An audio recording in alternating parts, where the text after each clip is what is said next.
விஜயை கடுமையாக தாக்கி பேசி பொதுமக்களுக்கு அல்வா கொடுத்த அமைச்சர். பல்லாவரத்தில் தமிழ்நாடு தலைகுனியாது எனும் பிரச்சார கூட்டம் பல்லாவரம் சட்டமன்ற உறுப்பினர் ஏ. கருணாநிதி தலைமையில் நடைபெற்றது. இதில் அமைச்சர் தாமு அன்பரசன், ஆயிரம் விளக்கு சட்டமன்ற உறுப்பினர் மருத்துவர் எழிலன் உள்ளிட்டோர் திமுக ஆட்சியை வீழ்த்த வகுக்கும் திட்டங்கள் குறித்து எடுத்துரைத்தனர்.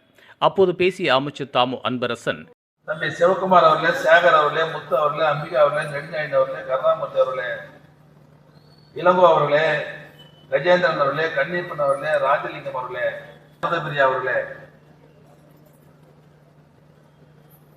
பல்லாவரம் தெற்கு பகுதி கழகத்துடைய நிர்வாகிகள் வைத்தாராம் மூர்த்தி அவர்களே, கர்னல் அவர்களே, வெங்கடேசன் அவர்களே, மீனா அவர்களே, என்ன பேசுறான்னு கொஞ்சம் திருப்பி பாருங்க. எடப்பாடி பழனிசாமி என்ன சொன்னாரு 3 மாசத்துக்கு முன்ன? இனி எந்த காலத்திலும் பிஜேபி கூட கூட்டணியே கிடையாது சொன்ன பெரிய மனுஷன் தான். 3 மாசத்துக்கு அப்புறம் பிஜேபி மேல போயிருக்கிறாரு. இதே தினகரன் என்ன சொன்னாரு? எடப்பாடி பழனிசாமி முதலமைச்சர் ஆனார்னா அது நான் தூக்கு போடுறது சமன்னு சொன்னாரு. நாம இருக்கா இல்லையா? நீங்க நம்மளாம் மறந்துடாத தான் ஏமாத்திக்கலாம். யார் யோகிய? நம்மளை பார்த்து ஓல் ஆட்சின்னு சொல்றிய, உங்களுக்கு யோகிதா இருக்குதா? 100 கோடி ரூபாய் ஃபைனை கட்டிட்டு பாவம் ஜெயலலிதா உயிரோடு இருந்தா அதுவும் 3-4 வருஷம் இருந்துட்டு வந்திருக்கோம். அந்த மாதிரி இறந்து போச்சு. 100 கோடி ரூபாய் ஃபைன் கட்டிட்டு 4 வருஷம் ஜெயில இருந்துட்டு வந்தது யாரு? யாரு? யோகி மேலாம் தூக்கி நிச்சுன்னு பிடிச்சின்னா ஜனங்க உங்களை ஏத்துக்குவாங்களா? அதிமுக தனியா நின்றதா கூட பாவம் 2-3 ஓட்டு அதிகமாக வாங்கியிருப்பான். இன்னைக்கு பிஜேபி கூட சேர்ந்ததுனால மொத்தத்தில் டெபாசிட் ஆக போறது நீங்க தான் ஞாபகம் வச்சு எழுதி வச்சுங்க. ஜனங்களாம் சாதாரணமா கிடையாது. எவ்வளவு பேச்சு இன்னைக்கு எதனால கூட்டணி நீங்களாம் போய் சேர்ந்துருக்கீங்க? ஒவ்வொருத்தர் மேலே கேஸ் இருக்குது. உங்களை காப்பாற்றிக் கொள்வதற்காக தான் இன்னைக்கு பிஜேபி பக்கம் போயிருக்கீங்களே தவிர வேற ஒண்ணும் கிடையாது. எவ்வளவு பெரிய கூட்டணி பாத்தீங்களா நீங்க? எடப்பாடி பழனிசாமி தினகரன் ஒரே ஆள் தான் இல்லையா? திமுக அதாவது அதிமுக பிஜேபி பக்கத்துல தமிழ் மாநில காங்கிரஸ் தலைவர் வேற சேர்ந்துக்கிறாரு. பெரிய கட்சி தலைவர் அவரு வேற கை தூக்குறாரு. எதுவும் உதவாதவெல்லாம் கை தூக்கினுக்கிறான். இதுல இருந்தே தெரிஞ்சு போச்சு. அது மூஞ்சிங்களா பாத்தீங்களா? வெற்றி கூட்டணி நம்ம கூட்டணி மட்டும்தான். இப்பட்டி சொல்றேன், நீங்க எழுதி வச்சுங்க. நான் ஒரு நாளைக்கு குறைஞ்சது 5000 பேரையாவது பார்த்தாங்க வீட்டுக்கு போறது கிடையாது. நம்முடைய ஒப்பற்ற தலைவர் தளபதிக்கு இந்த நாட்டு மக்கள் மத்தியில் இருக்கிற மிகப்பெரிய மரியாதை வேற யாருக்குமே கிடையாது. 2021 1.5 மாதத்துக்கு நடைபெற தேர்தலில் மிகப்பெரிய வெற்றி பெற்று 7வது முறையாக திமுக ஆட்சிக்கு வரும். 2வது முறையாக நம்முடைய தலைவர் அவர்கள் மீண்டும் ஆட்சி பொறுப்பு முதலமைச்சர் வருவார். யாரும் தடுக்க முடியாது. ஒண்ணுமே செய்யலன்றீங்களா? இன்னும் என்ன செய்யணும்? நாங்க செய்யாத சாதனை யாரும் செய்திருக்க முடியுமா? சொல்லுங்க பார்க்கலாம். என்ன செய்வாங்களா? நம்பவே மாட்டாங்க. நான் என்ன சொல்றேன், இதே மோடி பெருமட்டம் தான் சொன்னாரு 12 வருஷத்துக்கு முன்ன. நாங்க ஆட்சிக்கு வந்தா வெளிநாட்டுல இருக்கிற கருப்பு பணத்தெல்லாம் பீராஞ்சி எடுத்துட்டு வந்து ஒரு ஆளுக்கு 5 லட்சம் ரூபாய் கொடுக்குறேன்னாரு. நாம இருக்கா இல்லையா? 5 பைசா கூட வரல. இன்னும் 12 வருஷம் ஆகி போச்சு. ஒரு வருஷத்துக்கு 2 கோடி பேருக்கு மத்திய அரசு பணிகள் தருவேன்னாரு. 12 வருஷம் ஆச்சு. 26 கோடி பேருக்கு தரணும் வேலை. இவ்வளவு பேர் வந்துக்கிறீங்க, உங்களுக்கு கூட தேவையில்லை. உங்க சொந்தக்காரருக்காவது ஒரு வேலை வந்துருக்கா? கை தூக்க சொல்லி எல்லாம் ஏமாத்த வேலை. 500 ரூபாய் 1000 ரூபாய் குட்டியா? ஒரு வேலையும் செய்யாம மீண்டும் ஆட்சிக்கு வரணும்னு நினைக்கிறீங்க? நியாயமா?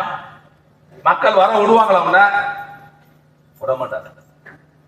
இன்னைக்கு முந்தானத்து போனவங்களாம் இன்னைக்கு திமுக எனக்கு தான் போட்டின்றான். டான்ஸ் ஆடுறான் பாத்தீங்களா? எனக்கு ஐயோ ஐயோ அவமானமா இருக்குது. எனக்கு இவனுக்கு கூட நாங்க அர்த்தம் கட்டிக்கிறோம். செயலர் போட்டு டான்ஸ் ஆடிக்கிறான். திட்டக்கூடாதுன்றீங்க. திட்டாத விரும்பல எங்களால. இவெல்லாம் ஒரு கால் மயிர் சம்மா ஆகணும்னா நம்மளுக்கு சொல்லுங்க பார்க்கலாம். கட்சியுடைய வயசு 75. நாம பார்க்காத ஆளா? நாம செய்யாத சாதனை யாரு நாட்டுல? கலைஞர் செய்யாத சாதனை யாரும் செய்ய முடியுமா? நம்ம தலைவர் தேர்தலுக்கு சாதனை மாதிரி யாரும் செய்ய முடியுமா? 75 வருஷம் கட்சி, எவ்வளவு பேரை பார்த்த கட்சி, எனக்கு உங்களுக்கு தான் போட்டின்றிய.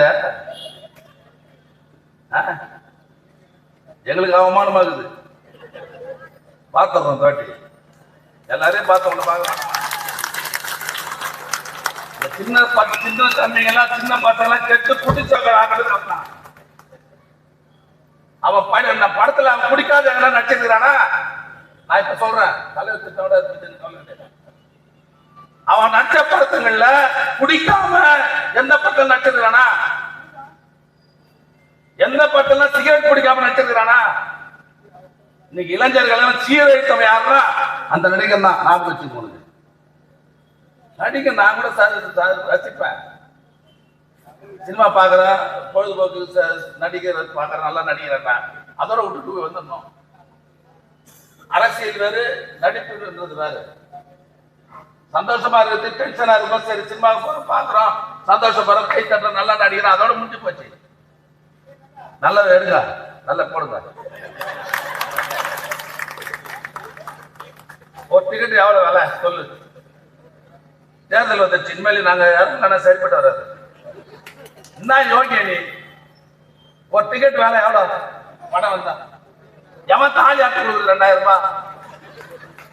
சாதாரண பசங்க, ஏழை பசங்க தானே சும்மா கொடுத்துருக்க வேண்டியதானே? 2000 ரூபாய் ஒரு டிக்கெட்டு உண்டா இல்லையா? நீ நான் ஜனால காக்க போறியா? இந்த நாட்டை பாதுகாக்க போறியா? தீய சக்தியா நம்ம தீய சக்தி. நான் என்ன சொல்றேன், நீ யோகி தான்டா, பிஜேபி திட்டுறான். இது ஒரே ஒரு வார்த்தை கூட திட்டலங்க, ஒப்பந்தம் போட்டு வந்துட்டானுங்க. பிஜேபி திட்டக்கூடாது, நீ தனியா நிக்கணும், யாரு கூட போக கூடாது. ஒட்டு மொத்தமா திமுக சிறுபான்மை ஓட்டெல்லாம் வரப்போகுது, அதை கெடுத்து நீ கொஞ்சம் பிரிக்கணும். இதுதான் ஒப்பந்தம். நீ எந்த பக்கம் போனாலும் சரி, சிறுபான்மை மக்கள் நம்பிக்கை வைத்திருக்கிற ஒரே கட்சி திமுக மட்டும்தான். ஓட்டு போடுறாங்களா? எந்த காலத்திலும் அந்த சமுதாய மக்களுக்கு பாதுகாப்பாக இருக்கிற ஒரே கட்சி கலைஞர் காலத்துல இருந்து இன்ன வரை திமுக தான். அவங்களுக்கு ஆதரவு, நாங்க தான் ஆதரவு. உங்க சூழ்நிலை எங்களுக்கு தெரியாதா? உன்ன நெருக்கடி பிஜேபி, அதாவது சிபிஐ ஓணும். நீ தலைவர் பெருந்தன்மையா ஒரு நபர் கமிஷன் போட்டாரு, அதோட விட்டு போயிருக்கலாம்.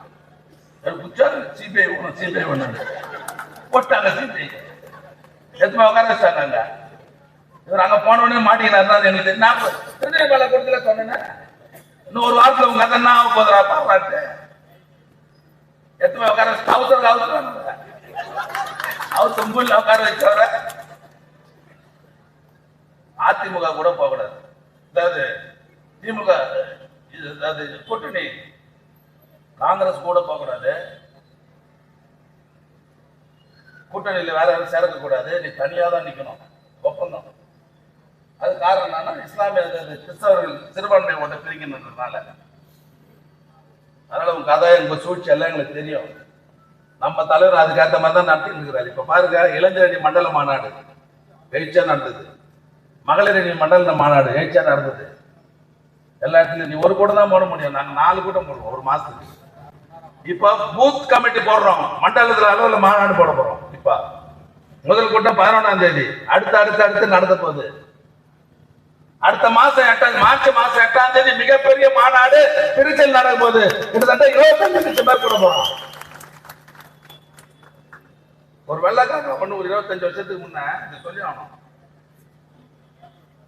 காஞ்சிபுரத்துல ஒரு வெள்ளக்காக்க வந்துச்சு தெரியுமா உங்களுக்கு? உண்மை பத்திரிகை செய்தியெல்லாம் இருக்கு பாருங்க. நீங்க வெள்ளை காக்கா ஒண்ணு வந்துருச்சு, தவறி வந்துருச்சு. பார்த்தா பியூர் வெள்ளை காக்கா. அப்ப அந்த வெட்டரி டாக்டர்லாம் என்ன பண்ண, கூண்டுல போட்டு பார்வைக்கு வச்சிட்டாங்க காஞ்சிபுரத்துல.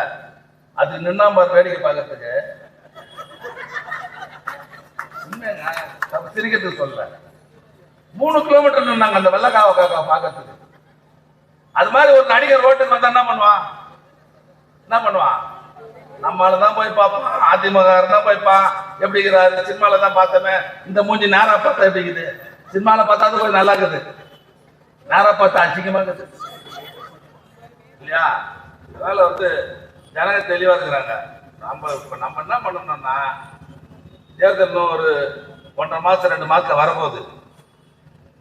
நம்ம வேகத்தை கொஞ்சம் அதிகப்படுத்தணும். இந்த சோம்பேறியா இருக்கிறவங்க கொஞ்சம் மெத்தனமா இருக்கிறவங்க வேகமா இருக்கணும். சிலர் நடிப்பாங்க வேலை செய்யற மாதிரி, அது மாதிரி இருக்கக்கூடாது. எல்லாமே உழைக்கணும். தலைவர் நம்மளை நம்பிதான் 200 தொகுதியில நாங்க ஜெயிப்போம்னு சொல்லியிருக்கிறாரு. அந்த இடங்களை நான் பெறேன்னு சொன்னா கடுமையா உழைக்கணும். பிஜேபி காரனை பத்தி உங்களுக்கு தெரியாது. நீ நம்மளை எப்படின்னா ஒழிச்சு கட்டன்ற முடிவுல இருக்கிறாங்க. ஆக நம்மளை ஒழிக்கிறதுக்கு எந்த உச்சக்கட்டத்துக்குன்னா போவாங்க.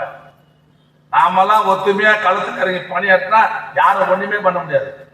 அதனால வேகத்தோடு பணியாற்ற வேண்டும், எதிரியை வீழ்த்த வேண்டும். அதற்கான பணியை இன்றே நீங்கள் தொடங்க வேண்டும் என்று உங்களை எல்லாம் அன்போடு கேட்டுக்கொண்டு, நீங்க பட்ஜெட் போட்டாங்க, நீங்களாம் பார்த்துருப்பீங்க. நல்ல அல்வா கொடுத்தாங்க. உங்களுக்கு நாங்க அல்வா கொடுக்க போறோம். உண்மைதாங்க. பாருங்க, அல்வா பாயிண்ட்லாம் ரெடியாக இருப்பாருங்க. அவங்க இந்தியா முழுவதும் கொடுத்தாங்க அல்வா. இப்ப நாங்க உங்களுக்கு கொடுக்க போறோம் அல்வா. அதனால வேகத்தோடு பணியாற்றுவோம், எதிரியை வீழ்த்துவோம். அதற்கான பணி இன்றிலிருந்து நீங்க தொடங்க வேண்டும் என்று உங்களை எல்லாம் அன்போடு கேட்டுக்கொண்டு, ஆக இந்த நிகழ்ச்சியில் இவ்வளவு தோழர்கள் வருகை தந்து பெருமைப்படுத்தியிருக்கிற உங்களை அனைவருக்கும் நன்றி சொல்லி விடைபெறுகிறேன். நன்றி, வணக்கம்.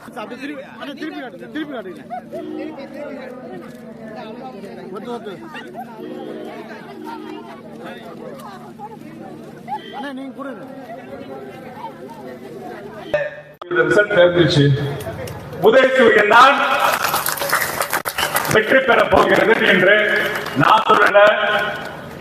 இங்க இருக்கிற மாவட்ட கழக தோழர்கள், பகுதி கழக தோழர்கள், நகரமன்ற தோழர்கள், இங்க இருக்க வட்டக்கழக நிர்வாகிகள், பாதுகாவலராக இருக்கும் அண்ணன் எஸ்ஆர் அண்ணனும், பல்லாவரம் சட்டமன்ற உறுப்பினர் அண்ணன் ஈகா அண்ணன் அவர்களும் பொதுமக்கள் சொல்றாங்க, நீங்க தான் அடுத்தது ஜெயிக்க போறீங்க, நீங்க தான் வெற்றி பெற போறீங்க.